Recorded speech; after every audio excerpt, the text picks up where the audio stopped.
ద్వితీయోపదేశకాండం 27వ అధ్యాయం. మోషేయు ఇశ్రాయేలీయుల పెద్దలను ప్రజలతో ఇట్లనిరి, నేడు నేను మీకు విధించుచున్న ధర్మమును మీరాచరింపవలెను.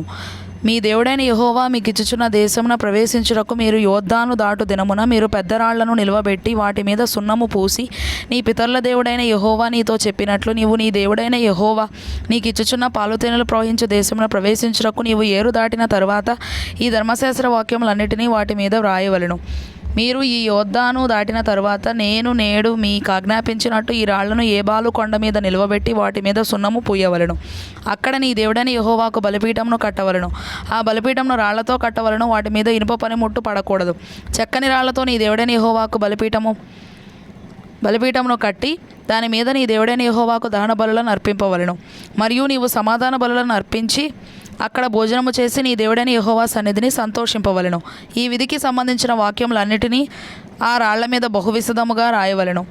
మరియు మోషేయు యాజకులైన లేవీయులను ఇశ్రాయేలీలందరితో ఇట్లనిరి, ఇశ్రాయేలీలారా మీరు ఊరకొని ఆలకించుడి. నేడు మీరు మీ దేవుడైన యెహోవాకు స్వజనమైతిరి గనుక మీ దేవుడైన యెహోవా మాట విని నేడు నేను నీకు ఆజ్ఞాపించు ఆయన కట్టడలను ఆయన ఆజ్ఞలను గైకొనవలెను.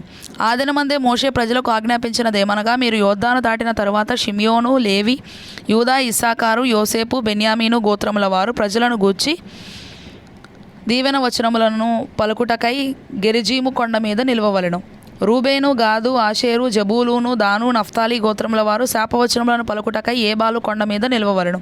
అప్పుడు లేవీలు యెహోవాకు హేయముగా శిల్పి చేతులతో మలచిన విగ్రహమునే గాని పోత విగ్రహమునే గాని చేసి చాటున నుంచువాడు శాపగ్రస్తులని ఎలుగెత్తి ఇశ్రాయేలీలందరితోనూ చెప్పగా ఆమేన్ అనవలెను.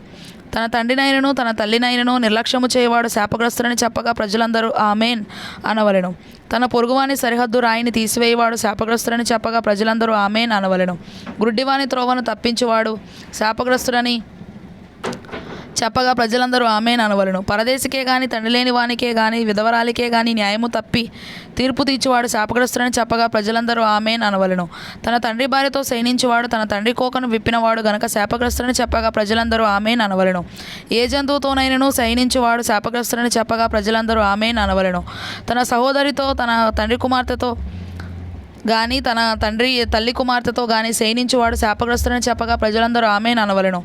తన అత్తతో శయనించువాడు శాపగ్రస్తుడని చెప్పగా ప్రజలందరూ ఆమేన్ అనవలెను. చాటును తన పొరుగువాన్ని కొట్టువాడు శాపగ్రస్తుడని చెప్పగా ప్రజలందరూ ఆమేన్ అనవలెను. నిర్దోషికి ప్రాణహాని చేయుటకు లంచం పుచ్చుకున్నవాడు శాపగ్రస్తుడని చెప్పగా ప్రజలందరూ ఆమేన్ అనవలెను.